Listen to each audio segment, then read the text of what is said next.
ఇంతకుముందు మిత్రులు మహేశ్వర్ రెడ్డి గారు, పెద్దలు పార్లమెంట్ సభ్యులు నగేష్ గారు చాలా విషయాలు ఈరోజు ప్రస్తావనకు తీసుకొచ్చారు. వెడమ బొజ్జు గారు నా దృష్టికి చాలా అంశాలు తెచ్చారు. రామారావు పటేల్ గారు చాలా విషయాలను ప్రస్తావించడం జరిగింది. అందుకే ఈనాడు ప్యాకేజ్ నెంబర్ 27 కావచ్చు, లేకపోతే నిర్మల్లో అడ్వాన్స్ టెక్నాలజీ సెంటర్ కావచ్చు, లేకపోతే young India integrated residential schools కావచ్చు, వీటితో పాటు ఉమ్మడి ఆదిలాబాద్ జిల్లాకు యూనివర్సిటీ లేదు. ఎన్ఎస్యుఐ యూత్ కాంగ్రెస్ కు సంబంధించిన వాళ్ళు ఎప్పుడొచ్చినా నాకు నివేదికలు ఇస్తూనే ఉంటారు, ఈ ప్రాంతానికి యూనివర్సిటీ ఇవ్వాలి అని. అయితే ఈ ఆదిలాబాద్ జిల్లాలో యూనివర్సిటీ మంజూరు చేయాలని నిర్ణయం తీసుకున్న నాయకులు ఎవరికి వాళ్ళు వాళ్ళ ప్రాంతానికి కావాలని వాళ్ళు ప్రత్యేకమైన వినతులు ఇస్తున్నారు. తప్పు లేదు, వాళ్ళు అడగడాన్ని తప్పు పట్టను.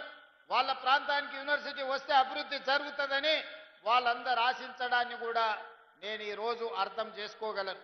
కానీ ఆదిలాబాదు జిల్లాకు ఈ వేదిక మీద నుంచి నేను ప్రకటన చేస్తున్నా, యూనివర్సిటీ మంజూరు అవుతుంది. బాసర ట్రిపుల్ యూనివర్సిటీని ప్రారంభించుకుందాం.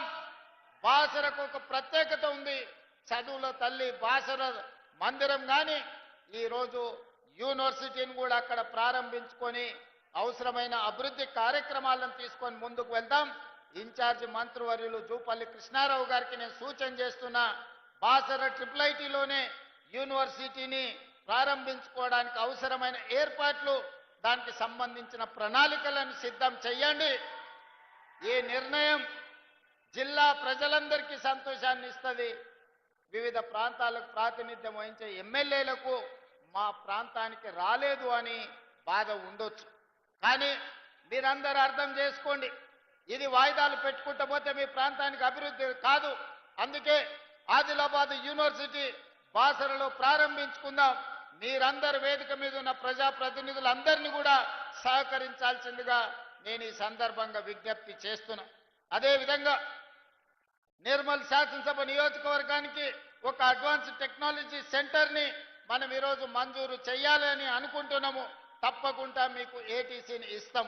అదేవిధంగా స్టేడియం గురించి, కొత్త కలెక్టరేట్ కార్యాలయం గురించి, మున్సిపాలిటీకి సంబంధించిన నిధుల గురించి, ఇతర అంశాలు చాలా వాటిని మహేశ్వర్ రెడ్డి గారు ప్రస్తావించారు, మిగతా శాసనసభ్యులు కూడా ప్రస్తావించారు. అందుకే పెద్దలు జూపల్లి కృష్ణారావు గారికి, పెద్దలు సుదర్శన్ రెడ్డి గారికి నేను సూచన చేస్తున్నా, ఈ సభ అయిపోయిన తర్వాత ఫిబ్రవరి మొదటి వారంలో మీరు ఈ ప్రాంతంలో ఒక 2 రోజులు ప్రత్యేకంగా సమావేశాన్ని ఏర్పాటు చేసి అధికారులతో ఎమ్మెల్యేలతో సమీక్ష చేసి, ఒక రోజు ప్రజాప్రతినిధులతోని సమీక్ష చేయండి.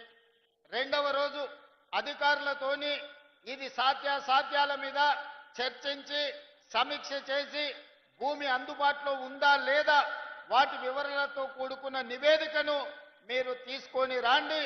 ఉమ్మడి ఆదిలాబాదు జిల్లాకు కావాల్సిన అభివృద్ధి నిధులను, అభివృద్ధి కోసం అనుమతులను రాబోయే బడ్జెట్ సమావేశాలలో నేను అసెంబ్లీలోనే ఆదిలాబాద్కు సంబంధించిన ప్రజాప్రతినిధులతో ఒక ప్రత్యేకమైన సమావేశాన్ని ఏర్పాటు చేసి ఆదిలాబాద్కు జరగాల్సిన అభివృద్ధి, రావాల్సిన నిధులను ప్రత్యేకంగా మంజూరు చేద్దామని చెప్పి నేను ఈ వేదిక మీద నుంచి జూపల్లి కృష్ణారావు గారికి సూచన చేస్తున్నా.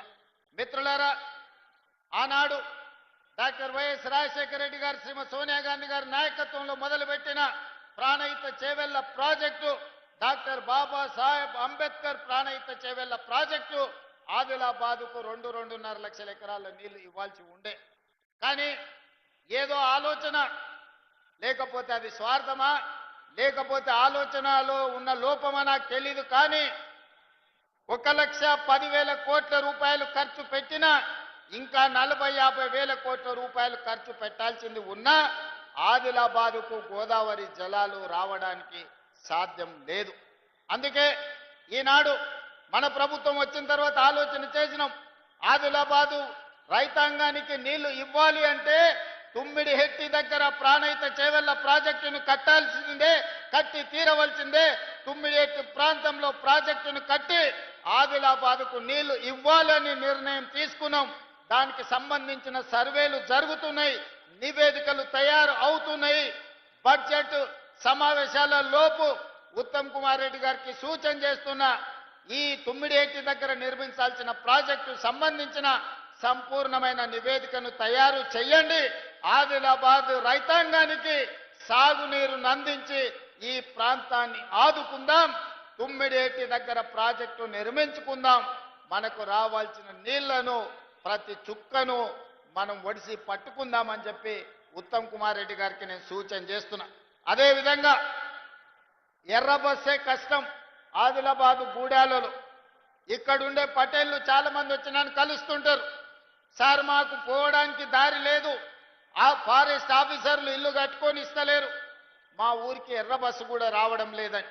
అందుకే ఈనాడు ఆదిలాబాద్ ప్రాంతాన్ని ప్రత్యేకంగా గుర్తించి మిత్రులు పాయల శంకర్ ఆదిలాబాద్ ఎయిర్పోర్టుకి సంబంధించిన అంశాన్ని నగేష్ గారు అదేవిధంగా వెడమ బొజ్జు గారు నా దృష్టికి తెచ్చారు. అందుకే ఆదిలాబాద్ జిల్లాకి ఎయిర్పోర్టు తీసుకొచ్చి ఎర్ర బస్సు రాని ఈ ప్రాంతానికి ఎయిర్ బస్సు తీసుకొచ్చి విమానాలను తీసుకొచ్చే బాధ్యత మన ప్రభుత్వం తీసుకుంటుంది. ఆదిలాబాద్ లో పెద్ద భారత ప్రధానమంత్రి నరేంద్ర మోడీ గారి చేత ఎయిర్పోర్టును ప్రారంభించుకుందాం. వారిని ప్రత్యేకంగా ఆహ్వానించి ఎయిర్పోర్టు కోసము శిలా ఫలకాన్ని ప్రారంభోత్సవ కార్యక్రమాన్ని చేసుకుందాం. ఒక్క ఎయిర్పోర్ట్ ఉంటే మన ప్రాంతం అభివృద్ధికి పూర్తి స్థాయిలో అనుమతులు రావు. అందుకే ఈ ప్రాంతంలో తెలంగాణ రాష్ట్రంలోనే అతి పెద్ద పారిశ్రామిక వాడను ఆదిలాబాదులో చేసుకుందాం. ఇన్ఛార్జ్ మంత్రి గారికి నేను చెప్పిన ఒక 10,000 ఎకరాల భూమిని ఆదిలాబాదులో సేకరించండి. ఈ దేశంలో ఉండే ప్రతి పరిశ్రమను ఆదిలాబాద్ జిల్లాకు తీసుకొచ్చి ఇక్కడి నిరుద్యోగ యువతకు ఉద్యోగ ఉపాధి అవకాశాలు కల్పిద్దాం. ఈ ప్రాంతాన్ని ఒక అభివృద్ధి చెందిన పారిశ్రామిక కేంద్రంగా తయారు చేద్దాం. అప్పుడే మీ జిల్లాకు వచ్చిన ఎయిర్పోర్ట్, మీ జిల్లాకు వచ్చిన రోడ్లు, మీ జిల్లాలో కట్టే సాగునీటి ప్రాజెక్టులు, ఈ జిల్లాలో చదువుల కోసం ప్రారంభించుకున్న యూనివర్సిటీలు అన్ని కూడా ఈనాడు అభివృద్ధికి వేదికలుగా మారుతాయి. అందుకే వేదిక మీద ఉన్న వివిధ రాజకీయ పార్టీల ప్రజాప్రతినిధులకు నేను విజ్ఞప్తి చేస్తున్నా. ఎన్నికలు వచ్చినప్పుడు రాజకీయాలు చేసుకున్నాం, ఎన్నికలు వచ్చినప్పుడు ఎవరి పార్టీని గెలిపించుకోవడానికి వాళ్ళు ప్రయత్నం చేసుకుందాం. ఎన్నికలు ముగిసిన తర్వాత అభివృద్ధి మంత్రంగా మనల్ని ఓట్లేసి గెలిపించిన ప్రజలకు సంక్షేమాన్ని అభివృద్ధిని అందించే విధంగా కలిసిమెలిసి పనిచేద్దాం. భారతీయ జనతా పార్టీ నాయకులకి వేదిక మీద నుంచి విజ్ఞప్తి చేస్తున్నా. ప్రతి 3 నెలలకు ఒకసారి ప్రధానమంత్రి దగ్గరికి వెళ్తున్నా, ప్రతి 10 రోజులకు ఒకసారి కేంద్ర మంత్రుల దగ్గరికి వెళ్తున్నా. ఢిల్లీ నుంచి రావాల్సిన అనుమతులు, తేవాల్సిన నిధుల కోసం కేంద్ర ప్రభుత్వంలో ఉన్న పెద్దల్ని మేమెట్లయితే కలుస్తున్నామో రాష్ట్ర ప్రభుత్వానికి కాంగ్రెస్ పార్టీ మేమందరం బాధ్యత వహిస్తుండొచ్చు. మీరు రాండి, నిస్సందేహంగా మీకేం కావాలనో నిధుల గురించి చెప్పండి, తప్పకుండా చేయగలిగింది చేస్తాం. దీంట్లో రాజకీయాలు లేవు. మన ప్రాంతాన్ని అభివృద్ధి చేసుకోవాలి. మన మీద విశ్వాసం ఉంచి మనకు ఓట్లేసిన ప్రజలకు మేలు జరగాలి అనంటే ఎమ్మెల్యేలు, ఎంపీలు